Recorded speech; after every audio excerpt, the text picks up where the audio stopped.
చందమామ కథ గూని గుర్రం. ఒక రైతుకి ముగ్గురు కొడుకులు. పెద్దవాళ్ళిద్దరూ చురుకైన వాళ్ళు.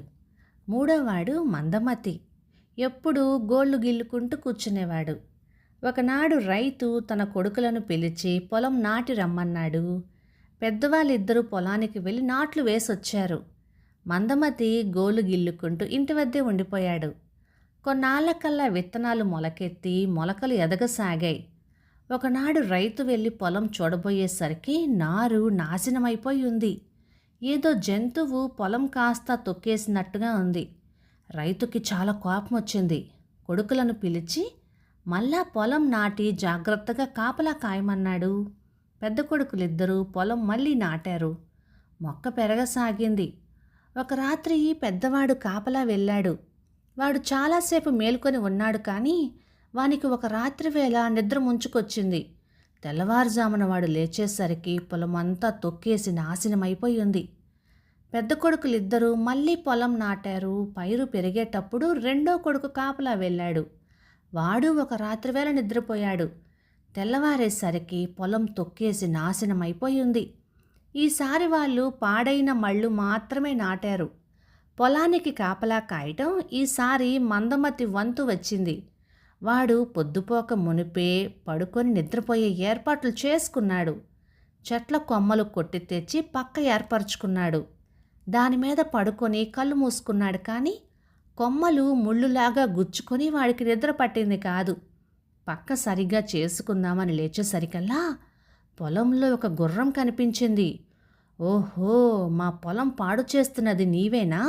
నీ పని చెప్తానుండు అంటూ మందమతి చల్లగా వెనకపాటునే వెళ్ళి దాని మీద పడ్డాడు. ఇంతలో గుర్రం ఆకాశంలోకి ఎగిరింది.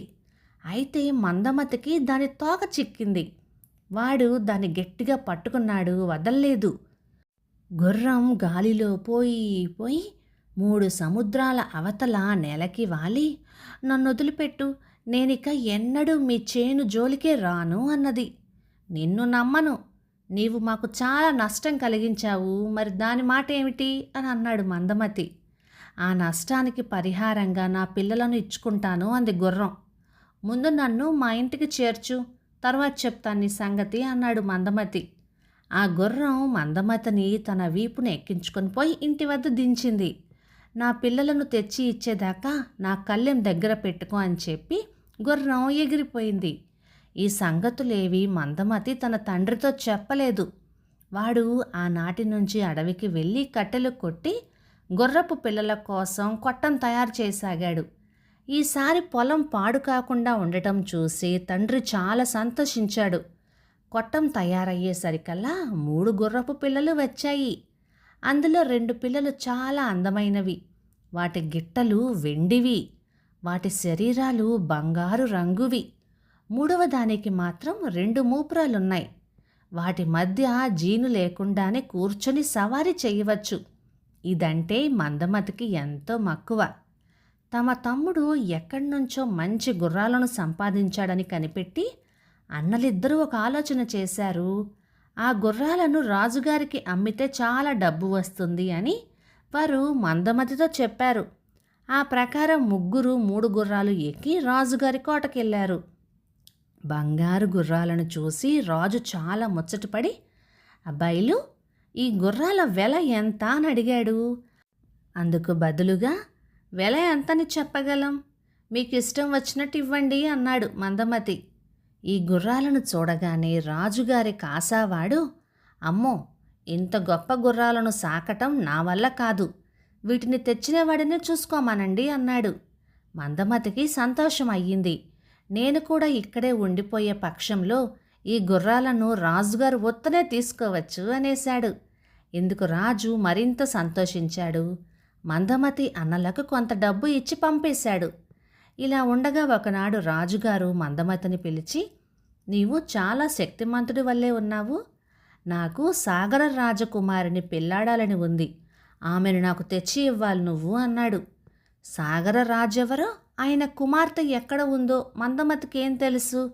ఏవో వంకలు చెప్పి తప్పించుకుందాం అనుకున్నాడు. రాజుకి కోపం వచ్చింది. ఈ పని గనక నువ్వు చెయ్యకపోతే, ఇదిగో చూసావా కత్తి, జాగ్రత్త అని బెదిరించాడు. మందమతి విచారంతో తన గూని గుర్రం దగ్గరికి పోయి తనకు వచ్చిన ఇబ్బంది చెప్పుకున్నాడు. ఇదేమంత పెద్ద విషయమా విచారించటానికి? సాగర రాజకుమారికి బహుమానంగా ఇవ్వటానికి దివ్యమైన పలహారాలు రాజుగారిని అడిగి పుచ్చుకో, తర్వాత సంగతి నేను చెబుతానుగా అంది గుర్రం. అదే ప్రకారం దివ్యమైన పలహారాలు రాజును అడిగి తెచ్చి మందమతి తన గూని గుర్రం పైన ప్రయాణమయ్యాడు. అది ఆకాశంలోకి ఎగిరిపోయి 3 సముద్రాలు దాటి సాయంకాలానికల్లా 4 సముద్ర తీరాన వాలింది. అక్కడ మందమతి డేరా వేయించి అందులో పలహారాలన్నీ అమర్చి సాగర రాజకుమారి కోసం కనిపెట్టుకొని ఉన్నాడు. కొంచెం సేపటికల్లా సముద్రం పొంగింది. పెద్ద పెద్ద అలలు ఆకాశంలో కంట లేచాయి. వాటి మీదుగా వచ్చి సాగర రాజకుమారి ఒడ్డుకు చేరుకుంది. డేరా చూసింది. పలహారాల పరిమళం ఆమెకు సోకగానే లోపల ప్రవేశించి ఇష్టమైన పదార్థాలు తినసాగింది. నిజానికి అక్కడ ఉన్న పదార్థాలన్నీ ఆమెకు ప్రియమైనవే. ఇంతవరకు చాటున పొంచి ఉన్న మందమతి వెనకపాటునే వచ్చి ఆమెను పట్టివేశాడు. ఆమె తప్పించుకొని పోయేలోగా ఆమెను తన గూని గుర్రం ఎక్కించుకొని ఆకాశ మార్గం పట్టాడు. సాగర రాజకుమార్తెను చూడగానే రాజు చాలా సంతోషించి తనను పెళ్లాడమని ఆమెను కోరాడు. అలాగే చేసుకుంటాను, కానీ నాకొక వ్రతం ఉంది. ముందు నన్ను ఇక్కడికి తీసుకొచ్చిన ఆ కుర్రవాడిని తెర్లే పాలల్లో స్నానం చేయించండి అంది. దానికేం భాగ్యం అన్నాడు రాజు.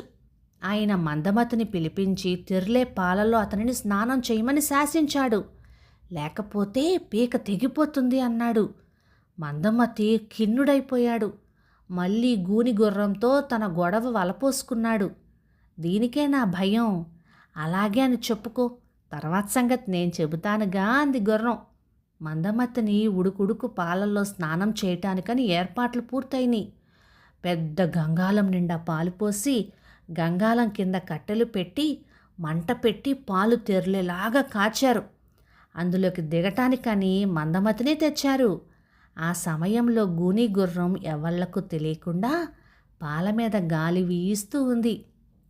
దాని గాలికి కాగుతున్న పాలన్నీ మంచులాగా చల్లబడిపోతూ వచ్చినాయి. మందమతి పాలల్లో వేలు పెట్టి, అబ్బే ఏంటి ఈ పాలింత చల్లగా ఉన్నాయేంటి, ఇంకా బాగా మంట పెట్టండి అని అన్నాడు. రాజభటులు గంగాలం కింద ఇంకా కట్టెలు పెట్టి మంట వేశారు. రాజు చూస్తూ ఉండగానే మందమతి గంగాలంలోకి దిగి సలసలా కాగే ఉడుకు పాలల్లో ఓలలాడాడు. సాగర రాజకుమార్తె కేసి తిరిగి రాజు, నీ కోరిక తీరిందా? మరి నన్ను పెళ్లి చేసుకో అని అన్నాడు. అలాగే చేసుకుంటా. అయితే నాకు నా పెళ్లి దుస్తులు కావాలి. అవి ఉంటే గాని వీల్లేదు అంది సాగర రాజకుమార్తె. దర్జీ వాళ్ళని పిలిపిస్తాను, కోరిన దుస్తులు కుట్టిస్తాను అన్నాడు రాజు. అలా కాదు, నా పెళ్లి దుస్తులు మా అన్నయ్య దగ్గరున్నాయి. మా అన్నయ్య చంద్రలోకంలో ఉన్నాడు అని అనింది సముద్ర రాజకుమార్తె. మళ్ళీ మందమతికి పని తగిలింది. చంద్రలోకానికి వెళ్ళి సముద్ర రాజకుమార్తె పెళ్లి దుస్తులు తీసుకురాకపోతే రాజు మందమతి తల తీసేస్తానని మళ్ళీ బెదిరించాడు. మందమతి తన గూని గుర్రాన్ని ఎక్కాడు. ఆకాశ మార్గాన ఎన్నో రోజులు ప్రయాణం చేశాడు. చివరకు చంద్రమండలం చేరుకున్నాడు. సాగర రాజకుమార్తె అన్నను కలుసుకొని ఆమె పెళ్లి దుస్తులు చేత పట్టుకొని చక్కా వచ్చాడు. సరే, నా ఆటంకం ఇంకేమీ లేదిప్పుడు. మనం పెళ్ళాడడమే తరువాయి. అయితే మా కులాచారం ప్రకారం నీవు కూడా ముందు పాలల్లో జలకమాడి రావాలి అన్నది రాజుతో సాగర రాజకుమార్తె. నేనా అన్నాడు రాజు నిర్ఘాంతపోయి. చిటికెలో ఆ మందమతి చేసిన పని మీరు చేయలేరా అని వెటకారం చేసింది సాగర రాజకుమార్తె. రాజుకి పౌరుషం వచ్చి వెంటనే గంగాలంలో పాలు కాయించాడు. పాలు తెరలేటప్పుడు రాజు అందులో వేలు పెట్టి చూశాడు. పెట్టి పెట్టడంతోనే శోకాలు ప్రారంభించాడు. అప్పుడు రాజుని చూసి, మందమతి మీలాగా శోకాలు పెట్టాడా? ఇంకా మంటలు వేయమన్నాడు. నవ్వుతూ పాలల్లో స్నానం చేశాడుగా అన్నది సాగర రాజకుమార్తె. రాజుకి పౌరుషం హెచ్చయింది. నిచ్చెన తెప్పించి గంగాలం మీద కంట ఎక్కి గబీమని పాలల్లోకి దూకాడు. ఇంకేముంది, రాజు పని ముగిసిపోయింది. అప్పుడు సాగర రాజకుమార్తె మందమతిని పెళ్లాడతాను అంది. ఆ ముహూర్తానికే మందమతిని పెళ్ళికొడుకుని చేశారు. అతనికి సాగర రాజకుమార్తెకు అతి వైభవంగా పెళ్లి జరిగింది. ఆ దేశానికి మందమతే రాజయ్యాడు. అతని పరిపాలన ప్రజలకు సుఖంగానే ఉంటూ వచ్చింది. అయితే ప్రజలు మటుకు తమ రాజుని ఎన్నడూ మందమతి అని పిలవనే లేదు. కథ సమాప్తం. ఇక ఈ కథ 1953 సెప్టెంబరు నెల చందమామలో వచ్చింది. రచయిత్రి కుమారి సి జానకి గారు. ఇక ఈ కథ మీకు ఎలా అనిపించిందో తప్పకుండా కామెంట్ చేయండి. ఇక ఈ కథ మీకు నచ్చినట్లయితే లైక్ చేయండి, షేర్ చేయండి. ఇలాంటి మంచి తెలుగు కథల కోసం మన ఛానల్ని సబ్స్క్రైబ్ చేయండి. Thank you.